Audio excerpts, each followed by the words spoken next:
Hey, DIY enthusiasts. Have you ever faced the problem of a rusty soldering iron tip that just won't get hot enough to melt solder, leaving your joints messy and low quality? In this video, I'll show you how to identify the issue, what causes your soldering iron to underperform, and some simple tricks to fix it. Plus, I'll share with you how to make a brand new soldering tip yourself. Let's get started and upgrade your DIY corner today. The solder joint looks rough and uneven, with dull and grainy solder that didn't flow smoothly. You can see gaps and tiny bumps, which means the connection isn't solid or reliable. This kind of joint can cause poor electrical contact and might break easily over time. A clean solder joint should be shiny, smooth, and nicely shaped like a small volcano, showing good adhesion between the solder and the metal surfaces. Now, I'm going to remove the soldering tip.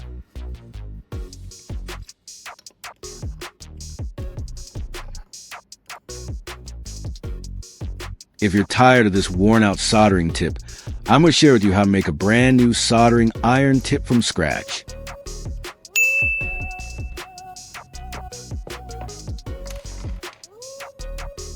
First, prepare a coil of copper wire, just like this one. Make sure it's clean and free of any insulation so it can conduct electricity well.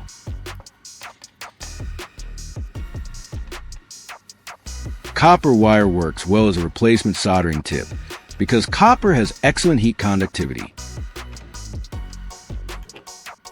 This means it heats up quickly and transfers heat efficiently to the solder, helping it melt smoothly. Plus, copper is soft and easy to shape, so you can create a custom tip that fits your needs perfectly. That's why using copper wire is a smart and affordable way to fix or upgrade your soldering iron tip.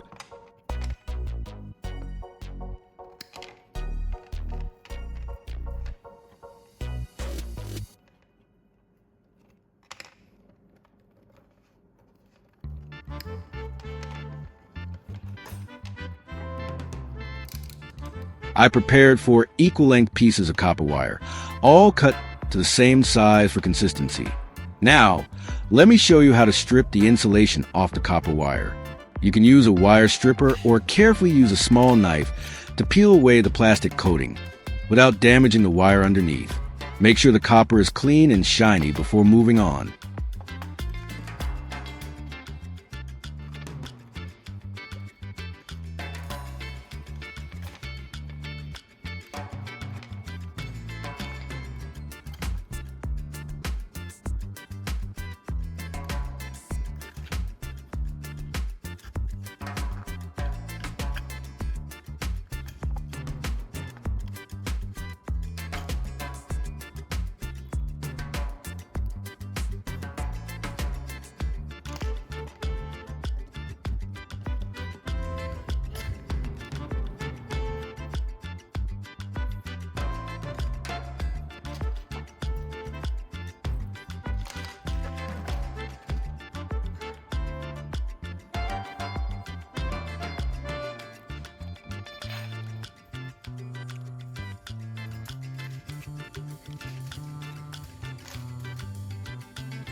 After bending and straightening these copper wires a bit, take some tape and wrap one end of them together.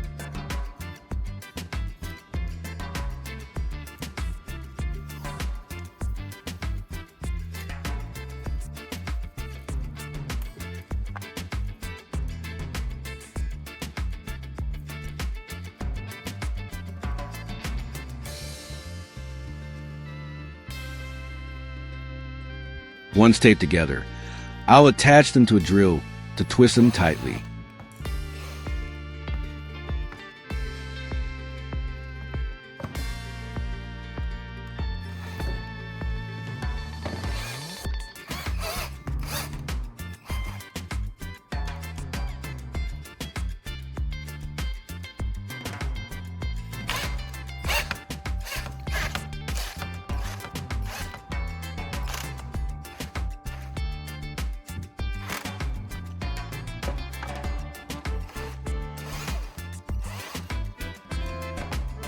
After twisting, you'll end up with a tightly wound bundle like this, firm and sturdy, ready to be shaped into your new soldering tip. Next, I'll remove the tape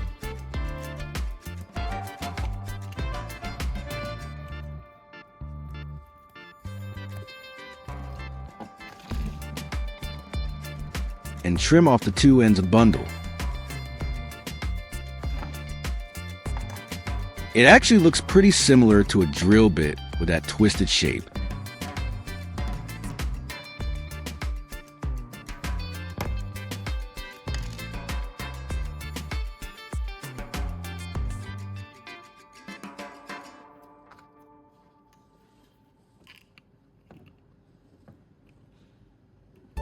Now, I'm going to sharpen one end of the bundle. This will create a pointed tip that's easier to work with when soldering. You can use a file or a grinding tool to carefully shape the tip, making sure it's smooth and sharp enough to transfer heat efficiently.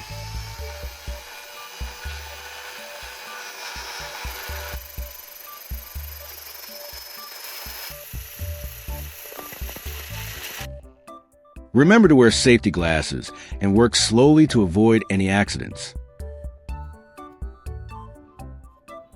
I'll attach the copper bundle to the drill and use it together with an angle grinder.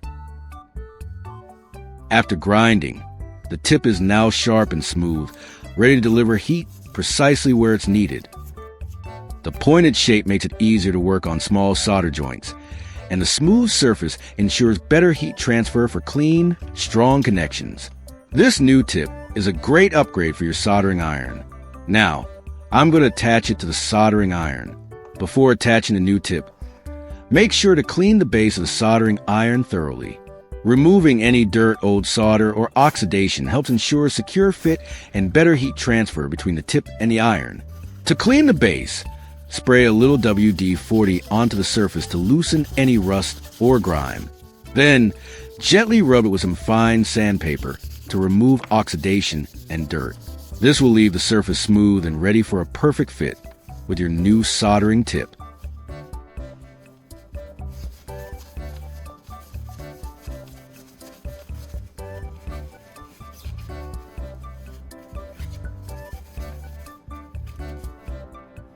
After cleaning, the base of the soldering iron should look smooth and free of any rust, dirt, or old solder residue. You'll notice the metal surface shines a bit more, which means it's ready for the new tip to make full contact. This clean surface ensures better heat transfer and a tighter fit, so your soldering will be much more efficient and reliable. Now, I'm going to attach the copper bundle to the soldering iron. Make sure it fits snugly onto the heating element. The twisted copper wires wrap tightly around the base, creating a solid connection. This ensures efficient heat transfer from the iron to the tip. The flexible copper bundle also allows for easy adjustments if needed. Next, to make the soldering process more efficient, I'm going to create another tool to help clean the soldering tip while working. Cut it in half and take the bottom part.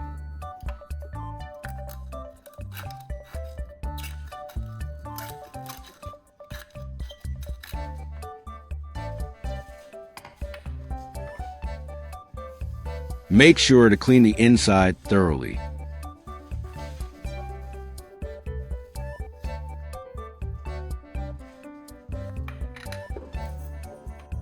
Next, I'll prepare a small piece of sponge, preferably one that's dense and won't fall apart easily during use. I separate the rough part from the sponge. I carefully separate the rough side of the sponge from the softer part. The rough side is perfect for scrubbing and cleaning,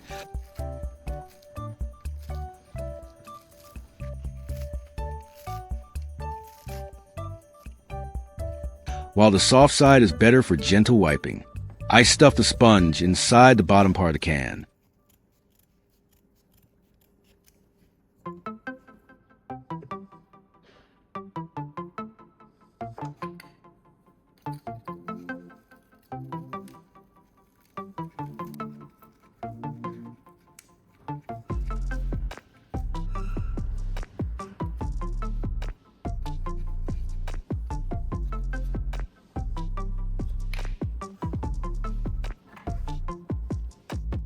Then, spray a small amount of water onto the sponge to keep it damp but not soaking wet.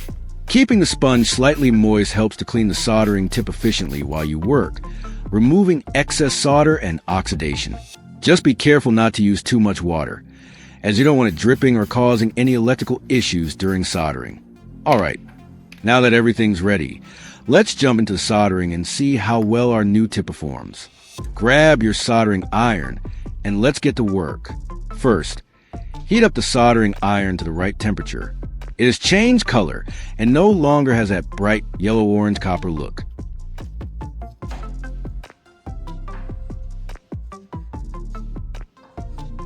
When the soldering iron heats up properly, the solder melts smoothly and flows easily onto the joint.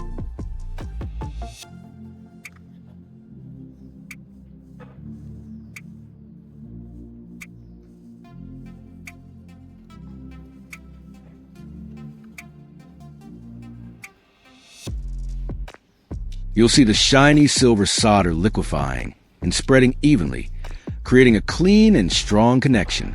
A well-heated tip makes the solder flow quickly without burning or bubbling. Now, I'm going to solder these two wires together.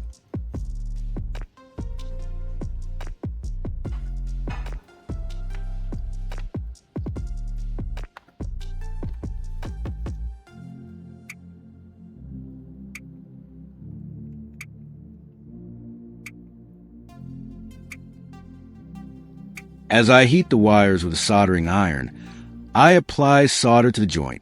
You can see the solder melting and flowing smoothly around the wires, creating a shiny, solid connection.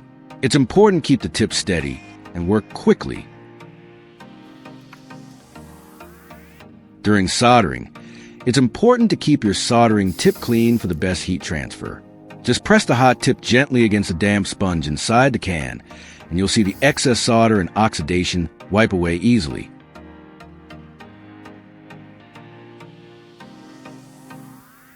This homemade cleaning tool helps maintain a shiny tip, making your soldering smoother and more efficient.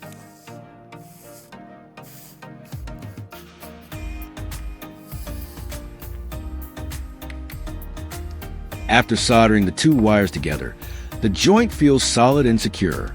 You won't see any loose strands or gaps. The solder has bonded everything tightly, creating a strong electrical and mechanical connection. This tightness ensures that the wires won't easily come apart, even with some movement or pulling. This not only insulates the connection, but also adds extra mechanical strength.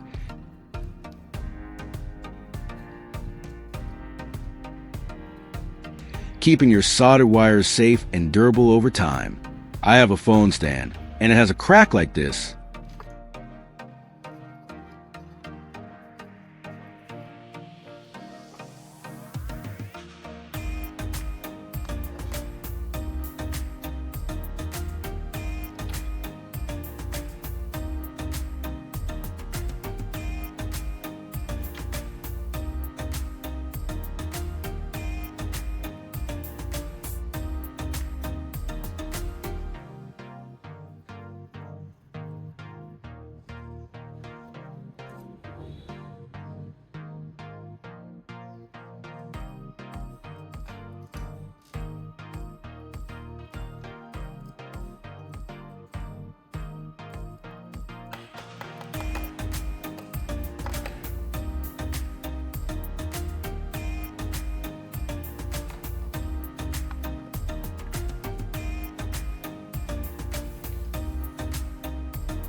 Now, I'm going to use a soldering iron to melt the plastic around the crack.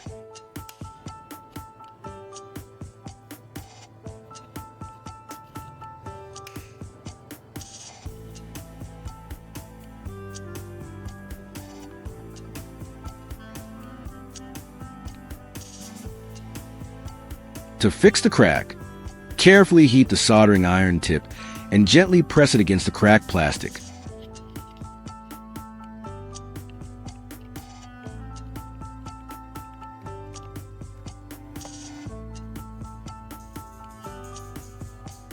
The heat will slowly melt the plastic edges, allowing them to fuse back together.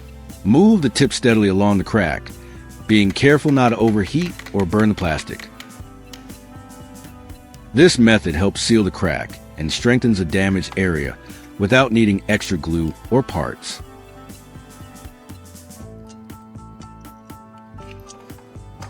I'll use some small push pins to hold the two cracked parts together.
After securing the cracked parts with the push pins, the pieces hold together firmly and won't move around while the plastic cools and sets.